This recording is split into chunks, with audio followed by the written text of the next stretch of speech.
तर विद्यार्थ्यांकडे स्पेशल आणि फ्रेश सुपर क्लासमध्ये सर्वांचेच रोजच्यासारखेच मनापासून स्वागत आहे।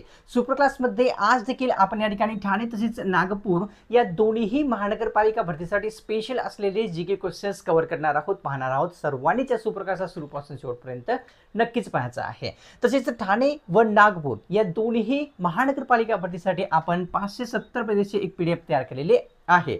या पीडीएफ मध्ये विद्यार्थ्यांनो आपल्याला मिळणार काय आहे हे जाणून घेण्यापूर्वी आपल्याला एक महत्त्वाची गोष्ट सांगू इच्छितो की नुकतीच जी कल्याण डोंबिवली महानगरपालिका भरती झालेली आहे त्याच्या प्रत्येक शिफ्टला आपल्या पीडीएफ मधील 15, 20, 25 आणि 30 क्वेश्चन्स 30 प्रश्नापर्यंत देखील आलेले आहेत आपल्या पीडीएफ मधील।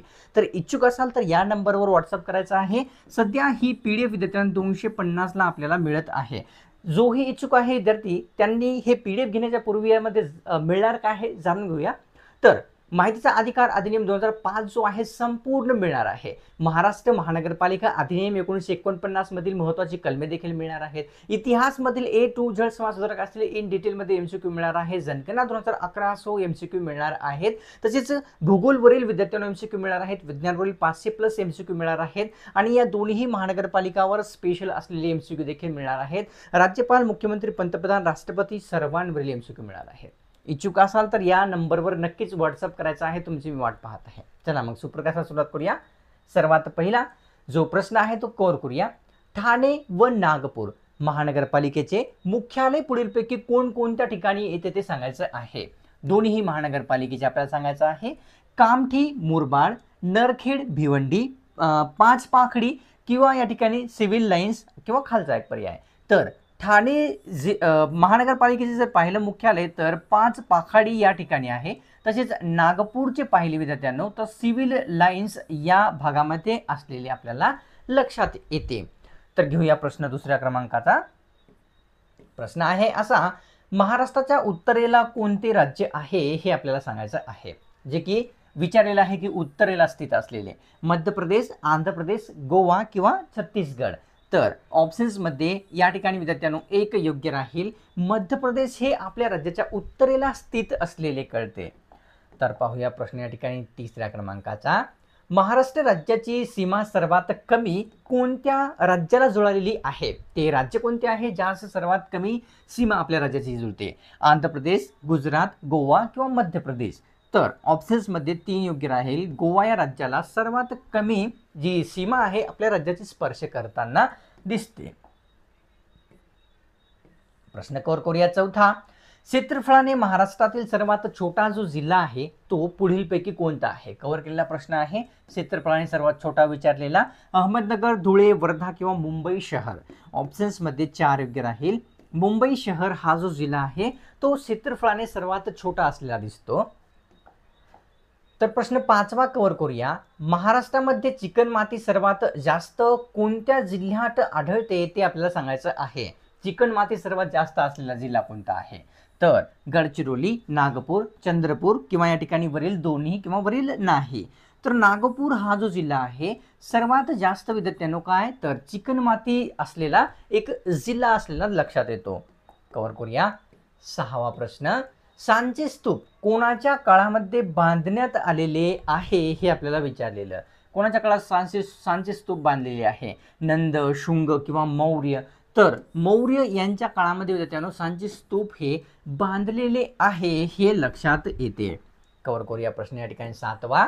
महाराष्ट्रामध्ये चुनखडी सर्वाधिक साठे जे आहे चुनखडीचे की कोणत्या जिल्ह्यात आढळतात ते सांगायचं आहे। तो जिल्हा कोणता आहे ज्यामध्ये चुनखडीचे साठे सर्वात जास्त आहेत? नंदुरबार, पुणे, धुळे किंवा यवतमाळ। तर ऑप्शन्स मध्ये 4 योग्य राहील। यवतमाळ या जिल्ह्यामध्ये चुनखडीचे जे साठे आहेत ते सर्वात जास्त असलेले लक्षात येतात। कव्हर करूया प्रश्न 8व्या क्रमांकाचा।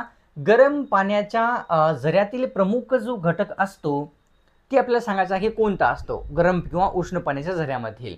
तर लोह, गंधक, जस्त किंवा क्षार।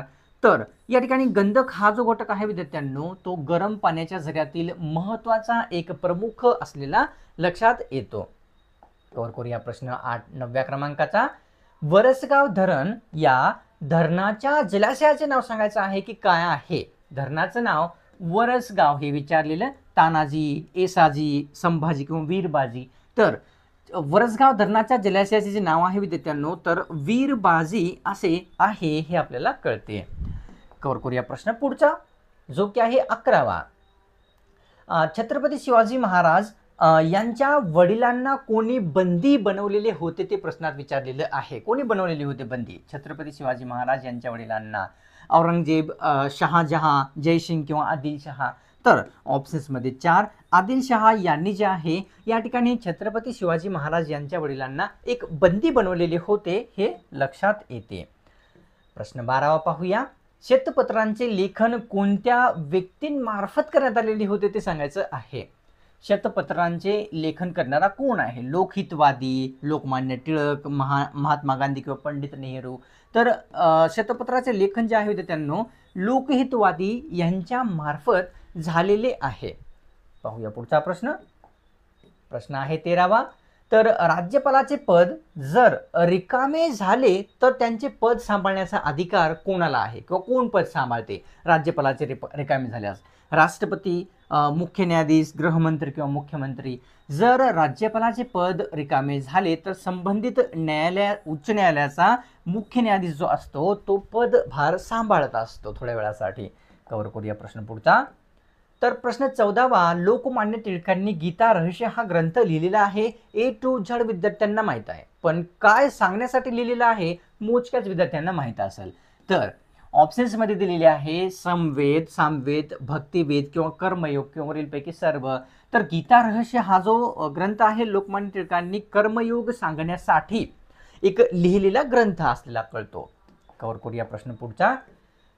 तर 15व्या प्रश्नामध्ये विचारलेले की ताराबाई शिंदे यांनी स्त्री पुरुष तुलना हे जे पुस्तक आहे ते विचारलेलं आहे विद्यार्थ्यांनी की कोणत्या वर्षी लिहिलेले आहे. ताराबाई शिंदे यांनी स्त्री पुरुष तुलना हे पुस्तक लिहिलेले आहे. 1884, 1882, 1889 किंवा 90. तर ऑप्शन्समध्ये योग्य आहे 2 ताराबाई शिंदे यांनी स्त्री पुरुष तुलना हे जे पुस्तक आहे 1882 मध्ये लिहिलेले आहे. पुरंदर करार हा कोणाकोणामध्ये झालेला होता विचारलेलं. कराराचं नाव लक्षात घ्या, पुरंदर आहे. ऑप्शन्समध्ये दिलेले आहे इंग्रज, मराठे पोर्तुगीज, मराठे डच किंवा वरीलपैकी नाही. तर मराठे तसेच पोर्तुगीज यांच्यामध्ये विद्यार्थ्यांनो पुरंदरचा जो तह आहे तो झालेला लक्षात येतो. तर कव्हर करूया प्रश्न पुढचा. प्रश्न 17वा. धन विधेयकामध्ये कोणकोणत्या बाबींचा किंवा घटकांचा समावेश असतो? जे धन विधेयक असते सर्वप्रथम लोकसभेमध्ये मांडले जाते. तर कशाचा समावेश असतो त्यामध्ये? तर कर लावणे, माफ करणे, कर बदलणे किंवा वरीलपैकी सर्वांचा. तर ऑप्शन्समध्ये 4 योग्य राहील. जे धन विधेयक असते त्यामध्ये कर बदलणे, कर माफ करणे, कर लावणे ह्या सर्व घटकांचा किंवा बाबींचा समावेश असतो. तर पाहूया पुढचा प्रश्न. प्रश्न आहे 18वा. महाराष्ट्र राज्याची निर्मिती कोणत्या वर्षी किंवा तो दिवस कोणता आहे ज्या दिवशी आपल्या राज्याची निर्मिती झालेली आहे?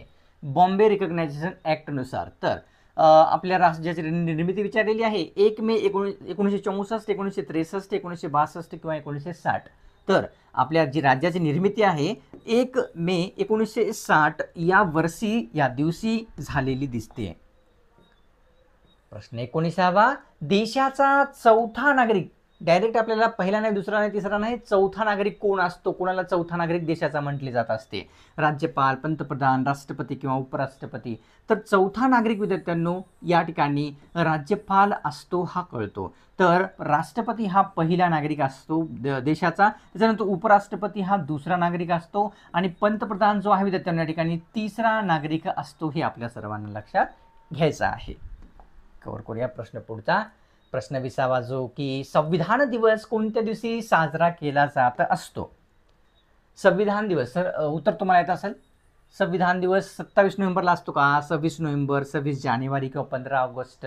तर 26 नोव्हेंबर या दिवशी संविधान दिवस विद्यार्थ्यांनो साजरा केला जात असतो हे कळते. कव्हर करूया प्रश्न पुढचा. प्रश्न आहे 21वा की मुस्लिम लीग यांच्या खालीलपैकी कोणकोणत्या मागण्या होत्या मुस्लिम लीगच्या? तर ऑप्शन्समध्ये दिलेली या ठिकाणी असं आहे स्वतंत्र मतदारसंघ हवा आहे, सरकारी नोकरीमध्ये संधी हवी आहे, बंगालसाठी स्वतंत्र न्यायालय देखील. तर ऑप्शन्समध्ये 4 योग्य राहील. वरीलपैकी सर्व, बंगालसाठी स्वतंत्र न्यायालय, सरकारी नोकरीमध्ये संधी, स्वतंत्र मतदारसंघ हे सर्व ज्या मागण्या होत्या मुस्लिम लीग यांच्या मार्फत करण्यात आलेल्या होत्या. प्रश्न 22वा, खरीप व रब्बी अशा दोन्हीही हंगामामध्ये येणारे पीक विचारलेलं आहे की कोणते आहे दिलेल्या पर्यायापैकी. दोन्हीही हंगाम खरीप रब्बी, ज्वारी, तांदूळ, गहू, बाजरी. तर ऑप्शन्समध्ये एक म्हणजेच काय, ज्वारी हे पीक खरीप तसेच रब्बी या दोन्हीही हंगामामध्ये येणारे पीक आहे. प्रश्न 23वा, राष्ट्रीय महामार्ग क्रमांक 4 वर विचारलेला आहे की कोणता घाट आहे. राष्ट्रीय महामार्ग क्रमांक 4 वर ऑप्शन्समध्ये कसारा घाट, बोर घाट, तुळशी घाट किंवा वरीलपैकी नाही. तर क्रमांक 4 वर राष्ट्रीय महामार्गाच्या बोर घाट असलेला आपल्याला लक्षात घ्यायचा आहे की येतो किंवा आहे. प्रश्न 24वा पाहूया, पहिली घटना दुरुस्ती आपल्या संविधानामध्ये किंवा राज्यघटनेमध्ये ते वर्ष कोणते आहे, त्या वर्षी झालेली होती. पहिली घटना दुरुस्ती 1957, 1955, 1951 किंवा 58. तर वर्ष होते 1951, ज्या वर्षी या ठिकाणी पहिली घटना दुरुस्ती विद्यार्थ्यांनो राज्यघटनेमध्ये करण्यात आलेली होती. कव्हर करूया प्रश्न या ठिकाणी पुढचा. तर प्रश्न असा आहे, संघ राज्य पद्धतीमध्ये सामान्यतः कशा प्रकारचे विधिमंडळ असते. कशामध्ये, संघ राज्य पद्धतीमध्ये एकगृही, द्विगृही, बहुगृही किंवा वरीलपैकी नाही. तर द्विगृही विधिमंडळ सामान्यतः संघराज्य पद्धतीमध्ये असते हे लक्षात येते. प्रश्न 26वा पाहूया, खेतान ट्रॉफी विचारलेले की पुढीलपैकी कोणत्या खेळाशी संबंधित आहे. ट्रॉफीचं नाव खेतान ही ट्रॉफी आहे. ऑप्शन्समध्ये कबड्डी, बुद्धिबळ, हॉकी किंवा क्रिकेट. ऑप्शन्समध्ये 2 म्हणजेच बुद्धिबळ या खेळाशी संबंधित कोणती, तर खेतान ट्रॉफी आहे हे आपल्या सर्वांना कळते. पाहूया प्रश्न या ठिकाणी 27वा, तर राष्ट्रपती विरोधी महाभियोग प्रक्रिया कोणत्या कारणास्तव चालवता येते. कोणते कारण आहे त्यासाठी परफेक्ट महाभियोग चालवण्यासाठी. लाच घेतल्या कारणास्तव, घटनेचा उल्लंघन केल्या कारणास्तव किंवा गैरहजर असल्या कारणास्तव. तर घटनेचा जर उल्लंघन राष्ट्रपती यांच्या मार्फत होत असेल तर त्यांच्यावर महाभियोग प्रक्रिया चालवली जात असते. प्रश्न या ठिकाणी 28वा, अकबर आणि हेमू यामध्ये पानिपतचे कितवे युद्ध झालेले होते ते विचारलेलं आहे. अकबर आणि हेमू यांच्यामध्ये पहिले, दुसरे, तिसरे किंवा चौथे. तर दुसरे जे युद्ध आहे पानिपतचे अकबर आणि हेमू या दोघांमध्ये झालेले होते हे कळते. प्रश्न 29वा पाहूया, पावनधाम आश्रमाची स्थापना पुढीलपैकी कोणामार्फत झालेली आहे. आश्रमाचं नाव लक्षात घ्या, पावनधाम आश्रम आहे विद्यार्थ्यांनो. तर विनोबा भावे, साने गुरुजी, महात्मा गांधी किंवा वरीलपैकी नाही. तर पावनधाम आश्रमाची स्थापना विनोबा भावे यांच्या मार्फत झालेली आहे हे कळते. कव्हर करूया प्रश्न पुढचा जो की आहे 30वा, चिमुरू टेकड्या महाराष्ट्रातील कोणत्या जिल्ह्यात येतात. तो जिल्हा कोणता आहे ज्या जिल्ह्यामध्ये चिमुरू टेकड्यांचा समावेश आहे. पुणे, ठाणे, चंद्रपूर, धुळे. ऑप्शन्समध्ये योग्य आहे आपल्यासमोर 3 चंद्रपूर या जिल्ह्यामध्ये कोणत्या चिमुरू टेकड्या स्थित आहेत. अतिशय महत्त्वाचे पुन्हा एकदा रिमाइंडर आहे विद्यार्थ्यांनो आपल्यासाठी ठाणे तसेच नागपूर या महानगरपालिका भरतीसाठी अतिशय स्पेशल असलेले आपण 570 पेजेसची PDF तयार केलेली आहे. घेण्यासाठी या नंबरवर आपल्याला कॉल नाही करायचा आहे, व्हॉट्सअप करण्याची मनापासून रिक्वेस्ट आहे. सर्वांनी जोही इच्छुक विद्यार्थी आहे त्यांनी नक्कीच करायचं आहे, कारण कल्याण डोंबिवली जी महानगरपालिका झाली होती त्यामध्ये आपल्या PDF मधील 15, 20, 25 यापर्यंत प्रश्न आलेले आहेत एका शिफ्टमध्ये. जर पाहिलं तर सध्या हा सुपर क्लास पाहून घेत असाल 250 मध्ये मिळत आहे, नाहीतर तुम्हाला ते 300ला पडेल. तर इच्छुक असाल तर नक्कीच कॉन्टॅक्ट करायचा आहे व्हॉट्सॲपवर. आणि तुम्ही चॅनलवर नवीन असाल तर सबस्क्राईब लगेच करून घ्या. सबस्क्राईब करणे एकदम फ्री असते, कोणताही शुल्क लागत नसतो.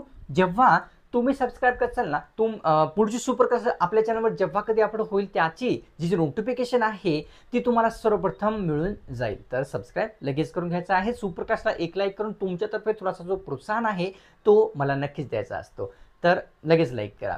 चला मग भेटूया पुढच्या एका नव्या स्पेशल आणि फ्रेश सुपर क्लासमध्ये.